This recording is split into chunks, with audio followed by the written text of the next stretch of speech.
Hello students, আমি Moumita ma'am. আশা করি তোমরা সকলে খুব ভালো আছো। Welcome back to our channel.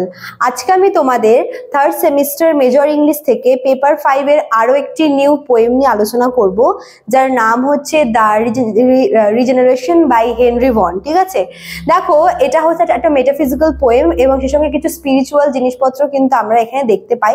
তো ভীষণ সুন্দর একটা পোয়েম এটা, আশা করি তোমাদের ভালো লাগবে। তো ক্লাসটি শুরু করার আগে বলে রাখি, যারা এই লাস্ট মোমেন্টে আমাদের কাছে অনলাইনে পড়তে চাও নোটস পত্র নেওয়ার জন্য, বা যারা চাইছো যে নেক্সট সেমের জন্য এখন থেকেই তোমরা সিট বুকিং করে রাখবে, তোমরা চাইলেই কিন্তু অনায়াসেই আমাদের সঙ্গে যোগাযোগ করতে পারো। আমাদের হেল্পলাইন নাম্বারে তোমরা যোগাযোগ করে নিও। ঠিক আছে, আমাদের হেল্পলাইন নাম্বার দুটো আছে, একটা হচ্ছে 6295916282, আর একটা হচ্ছে 7076398606।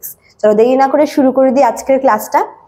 দেখো, দ্য রিজেনারেশন হচ্ছে হেনরি ভনের একটা মেটাফিজিক্যাল এবং স্পিরিচুয়াল পোয়েম।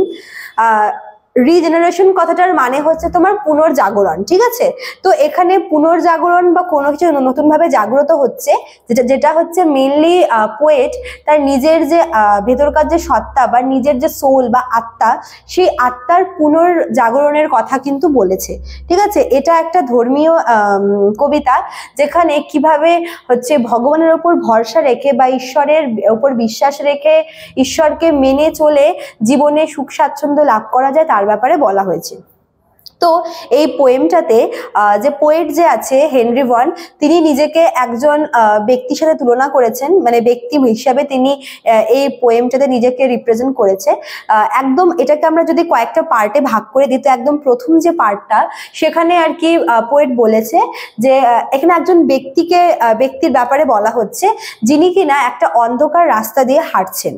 ঠিক আছে, তো এখানে এই অন্ধকার রাস্তাটা বলতে কিন্তু খারাপ পথ বা হচ্ছে যে পথটা চলার জন্য সঠিক না মানুষের জীবনে। তো আমরা অনেক যে যার মতো আমরা পথ বেছে নিই, কিন্তু সব পথ কিন্তু মানুষের জন্য সঠিক হয় না।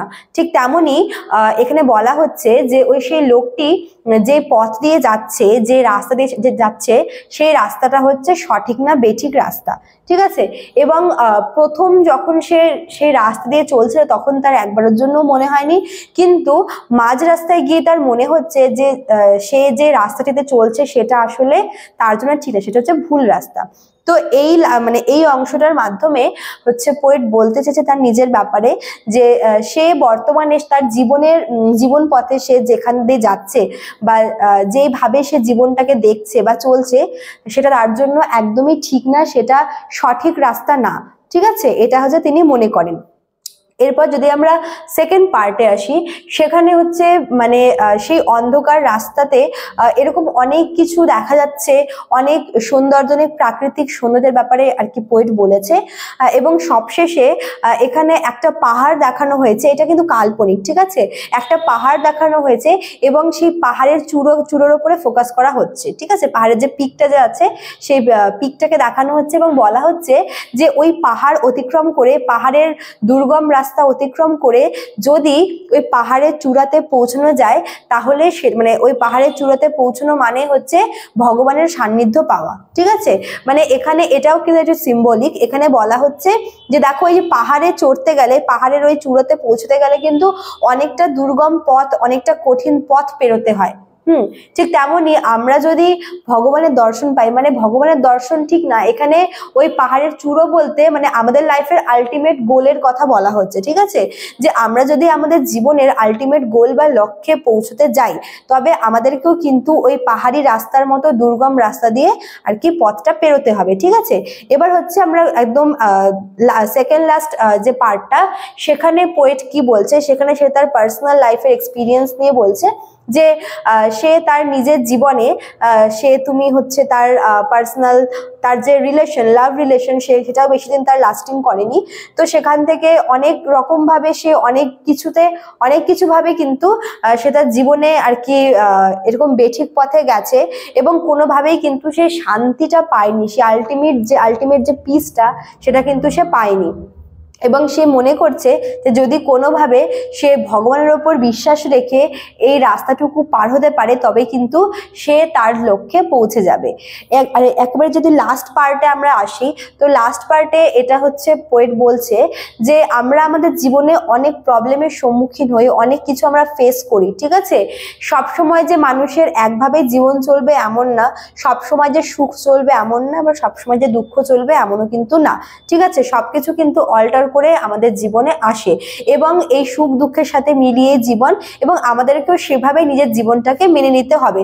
কখনো কখনো আমরা আমাদের খারাপ সময়গুলোতে, যখন অ্যাডভার্সিটি, যখন দুর্দশা আমাদের জীবনে আসে, আমরা কখনো কখনো হাল ছেড়ে দিই। তো সেই সময়টাতে কি করতে হবে? ভগবানের উপর বিশ্বাস রেখে, ভরসা রেখে আমাদেরকে নিজের লক্ষ্যে পৌঁছে যেতে হবে। হয়তো সেটা ভীষণ একটা স্ট্রাগলিং ব্যাপার হবে, খুব বাজে একটা এক্সপিরিয়েন্স আমাদের হবে, কিন্তু সেটা থেকে অ্যাটলিস্ট আমরা নিজেকে চিনতে পারবো, নিজেদের ভেতরকার যে ক্ষমতাটা, যে কতটা আমরা হচ্ছে আমাদের যে নিজেকে চেনার ক্ষমতা, বা আমরা কতটা সহ্য করতে পারি, যেটাকে ইন্ট্রোস্পেকশন বলে, সেটা কিন্তু আমরা জানতে পারি এই খারাপ সময়ের মাধ্যমে। তো বলেছে খারাপ সময় আসলে ভেঙে পড়তে না, খারাপ সময় সবসময় হচ্ছে মানুষকে যাচাই করার, নিজেকে চেনার আর কি একটা সুযোগ করে দেয়।